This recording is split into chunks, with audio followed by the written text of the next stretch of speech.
Ես ուզում եմ ասել, որ արդեն մոտ 1 ամիս է երևի մի քիչ ավելի, լավ չեմ հիշում, որ մեր կուսակցությունը ստացել է պետական գրանցում, միասնական ազգային սահմանադրական կուսակցությունը, ինչի մասին պարոն Ասլանյանը ազգային ժողովում հանդես եկավ հայտարարությամբ, եւ մենք արդեն կարող ենք մասնակցել ընտրություններին, կարող ենք չմասնակցել, կախված մեր կոչված տրամադրություններից, ցանկություններից եւ հնարավորություններից, բայց մենք որոշում ունենք, որ մասնակցելու ենք առաջիկա ազգային ժողովի ընտրություններին, ձևաչափի մասին դեռ հստակ որոշում չունենք, մենք բանակցում ենք որոշ կուսակցությունների հետ եւ եթե գտնվեն համագործակցության եզրեր, ապա մենք նախընտրում ենք ընտրություններին գնալ, այսպես կոչված, այլ կուսակցությունների հետ միասնական դաշինքով, բայց ոչ դաշինքային տրամաբանությամբ, բայց ոչ դաշինքով, այլ մեկ կուսակցական ցուցակով, որպեսզի կարողանանք ավելի հեշտությամբ հաղթահարել շեմը խորհրդարանում հայտնվելու, ինչպես գիտեք, դաշինքների դեպքում 8%, հետո ավել տոկոս, իսկ կուսակցական ցուցակների դեպքում 4%։ Նախ միջև խոսքը սկսել, հիմնական խոսքը սկսել նաև ես ուզում եմ ասել, որ մաս կուսակցության վարչության անունից մենք ցավակցում ենք Իրանի եղբայրական ժողովրդին կրած կորուստների համար, անվերապահ դատապարտում ենք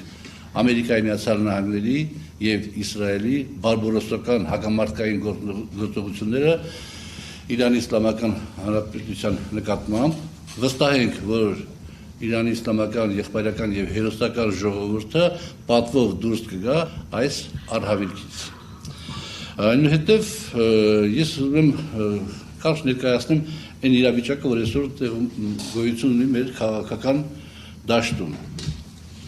Արդեն ձևավորվել են մի քանի դաշինքներ, որոնք հայտարարել են, որ գնում են ընտրության, եւ դա շատ լավ է, որ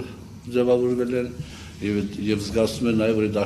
որոշ դաշինքների մոտ հենց այն տրամաբանությունն է գործում, որ գնան կուսակցական ցուցակներով, որպեսզի հաղթահարության գործակիցը ավելի բարձր լինի։ Պատկերացրեք, եթե կուսակցությունները միավորվում են եւ գնում են դաշինքային տրամաբանությամբ, դաշինքով են գնում ընտրությունների եւ պետք է հաղթահարեն 8% շեմը, եւ այնպես է ստացվում, որ իրենք հավաքում են 7.9% ձայն, այսինքն չեն հաղթահարում 8% շեմը, բայց իրենք գործում են ընդդիմադիր դաշտում։ Հետեւաբար 7.9%-ից ամենակիչը 4.5%-ը կգնա իշխող քաղաքական ուժին, որպես փոշիացված տարբերակ։ Իսկ երբ որ դու Աստված չանի չես հաղթահարում 4%-անոց բարիերը եւ հավաքում ես, ասենք թե 3.9% ձայն, այդ դեպքում մոտավորապես 2% կարող է գնալ իշխանական, այսպես կոչված ձայների պաշարին, ինչը շատ անցանկալի է։ Հետեւաբար այդ տրամաբանությունը փառքացու բոլոր ընդդիմադիր կուսակցությունները լավ պատկերացնում են եւ այդ ձևով են առաջնորդվում։ Ինչ ունենք այսօր։ Այսօր մենք ունենք Հայաստան դաշինք, այսօր մենք ունենք մեր ձևով շարժում, հակը ունենք,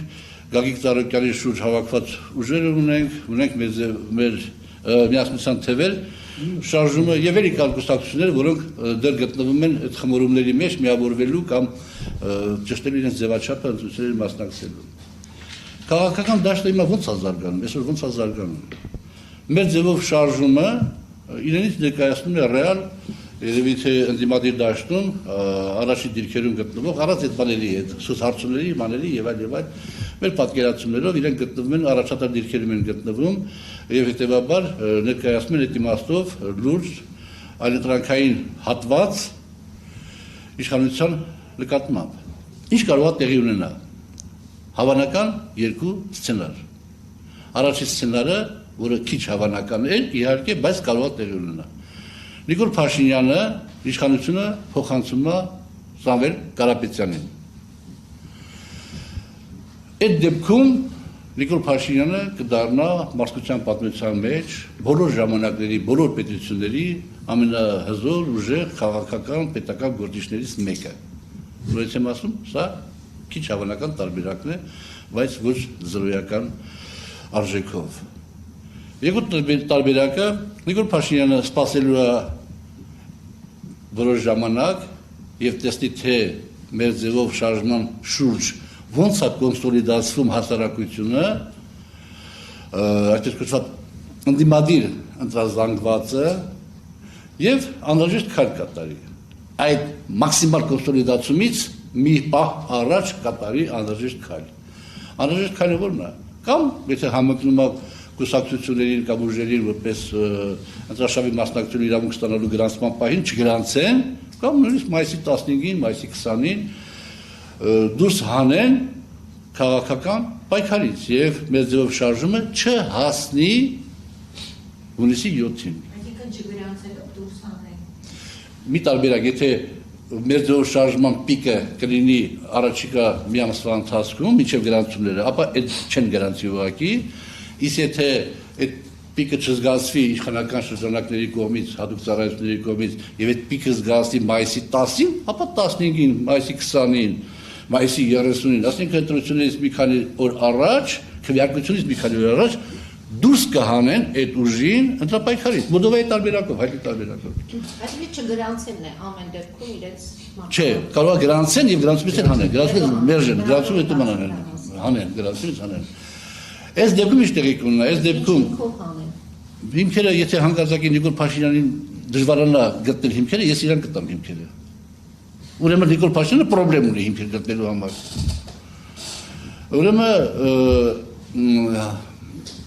եւ այդ դեպքում ինչ տեղի կունենա։ Այդ դեպքում ընդդիմադիր դաշտը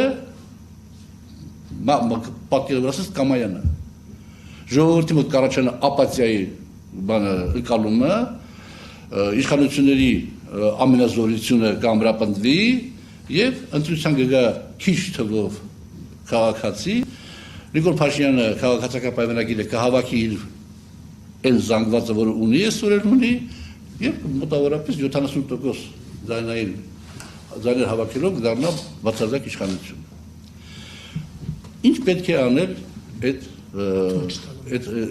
թույլ տալու համար։